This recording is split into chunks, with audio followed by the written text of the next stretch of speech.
আসসালামু আলাইকুম রহমতুল্লাহি অবরাকাতুহ।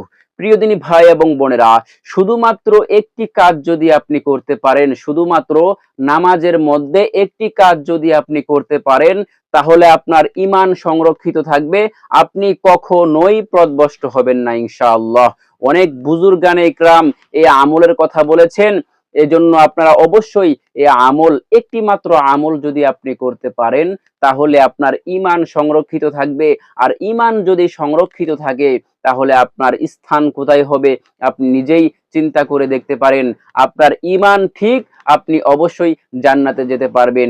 আপনার দুনিয়াও ঠিক হয়ে যাবে, দুনিয়ার মধ্যেও আপনি শান্তিতে বসবাস করতে পারবেন। আর মৃত্যুর পরে আপনি বিশাল বড় জান্নাতের অধিকারী হয়ে যাবেন। সুবহানাল্লাহ, সুবহানাল্লাহ। যে জান্নাত আল্লাহ পাক রব্বুল আলামিন স্বর্ণ, হীরা, মানিক, মুক্তা দিয়ে তৈরি করেছেন, শুধুমাত্র কাদের জন্য এই জান্নাত তৈরি করে রেখেছেন? আমাদের জন্য। আল্লাহু আকবার, আল্লাহু আকবার। কিন্তু আমাদের একটি কাজ করতে হবে, যে কাজ করলে আমাদের ঈমান ঠিক থাকবে। আর ঈমান যদি ঠিক থাকে, তাহলে আমাদের ঠিকানা হবে জান্নাত। যে জান্নাত, যে জান্নাত সর্বনিম্ন স্তরের জান্নাত, ওই জান্নাতটি হলো এই যে আমরা দুনিয়া দেখি, এই দুনিয়ার 10টি দুনিয়ার সমান। সুবহানাল্লাহ, সুবহানাল্লাহ। এই জন্য এই বড়, এত বড় জান্নাত যদি আমরা পেতে চাই, তাহলে আমাদের নামাজের মধ্যে একটি কাজ করতে হবে। এই কাজটি যদি আপনি করেন, তাহলে অনেক বুজুর্গানে ইকরাম বলেছেন যে আপনার ঈমান ঠিক থাকবে। আর ঈমান যদি ঠিক থাকে, তাহলে আপনি এক সময় না এক সময় অবশ্যই আপনি জান্নাতে যাবেন। আল্লাহ পাক আপনাকে জান্নাত দান করবেন। একটি হাদিসের মধ্যে এসেছে, যার যে ব্যক্তির মধ্যে বিন্দু পরিমাণে ঈমান থাকবে, ওই ব্যক্তি জান্নাতে প্রবেশ করবে। রাসূল সাল্লাল্লাহু আলাইহি ওয়াসাল্লামের এই কথা শুনে সাহাবায়ে কেরাম আরজ করলেন, ইয়া রাসূলুল্লাহ, যদি সে গুনাহ করে, যদি সে জিনা করে, যদি সে অন্যান্য খারাপ কাজ করে, তাহলেও কি সে জান্নাতে যাবে? রাসূল সাল্লাল্লাহু আলাইহি ওয়াসাল্লাম বললেন, হ্যাঁ, সে অবশ্যই জান্নাতে যাবে। কিন্তু ওই ব্যক্তির যে গুনাহ করেছে, ওই ব্যক্তি যে গুনাহগুলো করেছে, ওই গুনার শাস্তি পেয়ে সে জান্নাতে প্রবেশ করবে। রাসূল সাল্লাল্লাহু আলাইহি ওয়াসাল্লাম একবার বললেন সাহাবায়ে কেরামদেরকে যে, যখন জান্নাতীদেরকে জান্নাতে পাঠিয়ে দেওয়া হবে এবং জাহান্নামীদেরকে জাহান্নামে পাঠিয়ে দেওয়া হবে, জাহান্নামীদের শাস্তি হয়ে গিয়েছে, জাহান্নামীদের শাস্তি শেষ। এবার ফেরেশতাদেরকে আল্লাহ পাক রব্বুল আলামিন ডেকে বলবেন, ও আমার ফেরেশতা, জাহান্নামের মধ্যে কিছু লোক এমন রয়েছে যাদের মধ্যে ঈমান আছে, তাদেরকে তুমি ওই জাহান্নামের আগুন থেকে বের করে নিয়ে আসো। তখন আল্লাহ পাক রব্বুল আলামিনের হুকুম পেয়ে ফেরেশতারা ওই সকল লোকদেরকে বেছে বেছে জাহান্নামের আগুন থেকে ওই লোকদেরকে উঠিয়ে নিয়ে আসবে। যে সমস্ত লোকের ঈমান রয়েছে, বিন্দু পরিমাণে ঈমান রয়েছে, ওই সমস্ত লোকদেরকে ডেকে আনবে, বের করে নিয়ে আসবে। তখন আল্লাহ পাক রব্বুল আলামিন বলবেন, এই সকল লোকদেরকে আবে হায়াত, এই আবে হায়াতের পানির মধ্যে নিক্ষেপ করো, তাদেরকে ফেলে দাও গোসল করানোর জন্য। তাহলে বুঝেন, যে সমস্ত লোক জাহান্নামের আগুনের মধ্যে পড়েছে, তাদের শরীরের কি অবস্থা হয়েছে। তাদের শরীরের অবস্থা খুব ভয়াবহ অবস্থা হয়েছে। তাদের শরীর পুড়ে ছাই কালো আঙ্গার হয়ে গিয়েছে। এমন শরীর ধরে ধরে আনা হবে যাদের মধ্যে ঈমান রয়েছে। তাহলে ঈমানের ফজিলত কত বড়! তাদের কি জাহান্নামের আগুন থেকে বের করে আনা হবে, আবে হায়াতের নদীতে তাদেরকে গোসল করানো হবে। গোসল করানোর পরে তাদের শরীর এতটাই সতেজ হবে, এতটাই সুন্দর হবে, যেন নদীর তীরে একদম বীজ থেকে একটি গাছ তৈরি হলে কেমন দেখা যায়, একদম একদম নতুন একটি গাছ যখন অঙ্কুর থেকে বের হয়, তখন গাছটি কেমন সুন্দর থাকে, একদম মানে কোনো ত্রুটি থাকে না ওই গাছটির মধ্যে।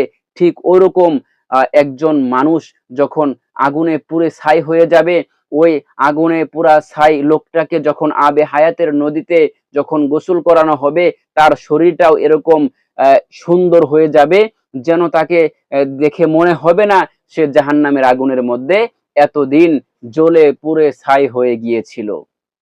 আল্লাহু আকবার! কতটা ফজিলতপূর্ণ এই ঈমান, যার ভিতরে ঈমান রয়েছে ওই ব্যক্তি কতটা ফজিলতপূর্ণ, ওই ব্যক্তি কতটা দামি, আল্লাহু আকবার। এরপরে তাদেরকে ওই আবে হায়াতের নদীতে গোসল করানোর পরে তাদেরকে যখন আনা হবে তখন আল্লাহ পাক রব্বুল আলামিন তাদেরকে জান্নাত দান করে দিবেন। সুবহানাল্লাহ, সুবহানাল্লাহ। তাহলে ঈমানের ফজিলত কত বড়!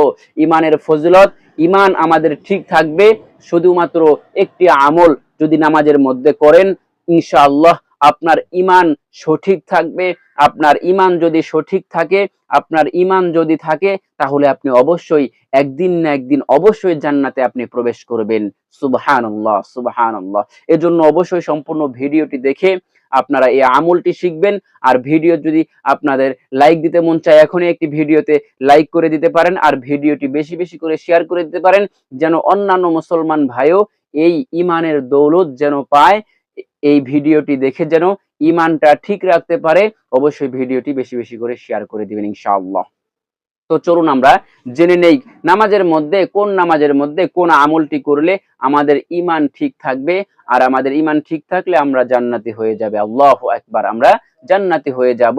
তো নামাজের মধ্যে আপনি কোন আমলটি করবেন, সে আমলটি অনেক বুজুর্গানে ইকরাম বলেছেন যে মাগরিবের নামাজের 2 রাকাত সুন্নতের মধ্যে প্রথম রাকাত সূরা ফাতিহার পরে আপনি সূরা ফালাক পাঠ করবেন।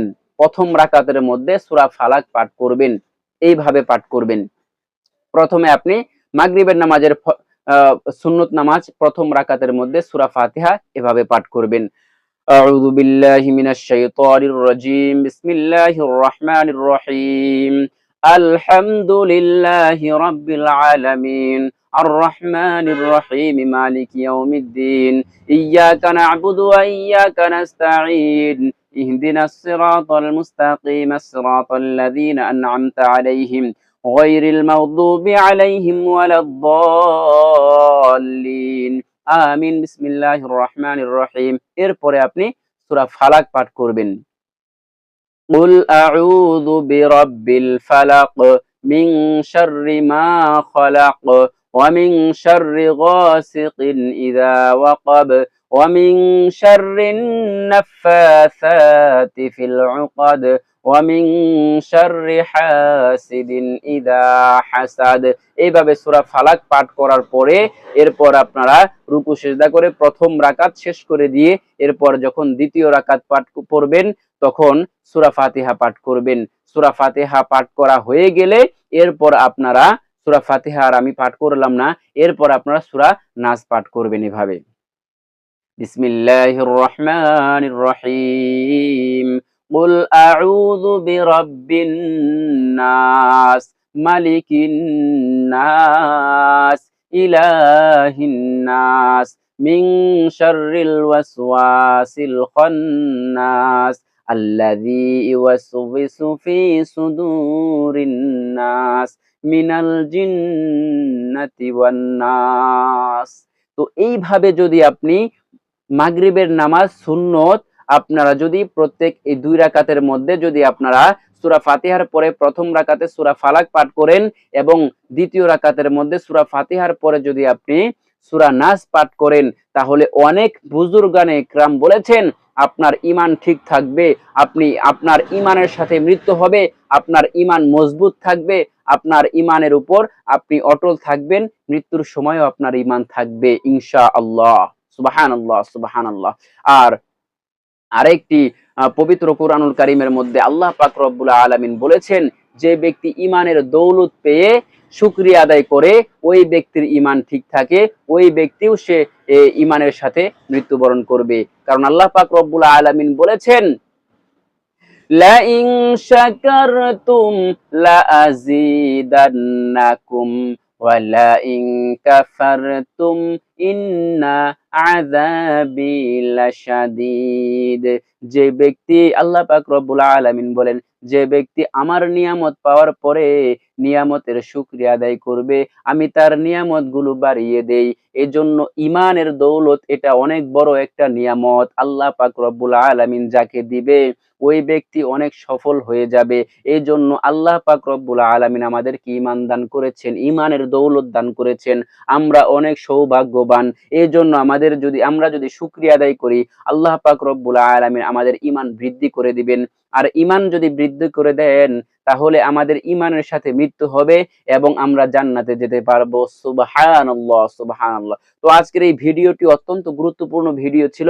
অবশ্যই আপনারা আজকের এই ভিডিও থেকে যে নিয়মটি আপনাদেরকে বলে দিয়েছি, এই নিয়ম অনুযায়ী আপনারা আমল করবেন, ইনশাআল্লাহ আপনাদের ঈমান অটল থাকবে এবং ঈমানের সাথে মৃত্যু হবে ইনশাআল্লাহ। তো আজকের মতো ভিডিওটি এখানেই শেষ করে দিচ্ছি। আপনাদের সকলের সুস্বাস্থ্য কামনা করে আসসালামু আলাইকুম ওয়া রাহমাতুল্লাহি ওয়া বারাকাতুহু।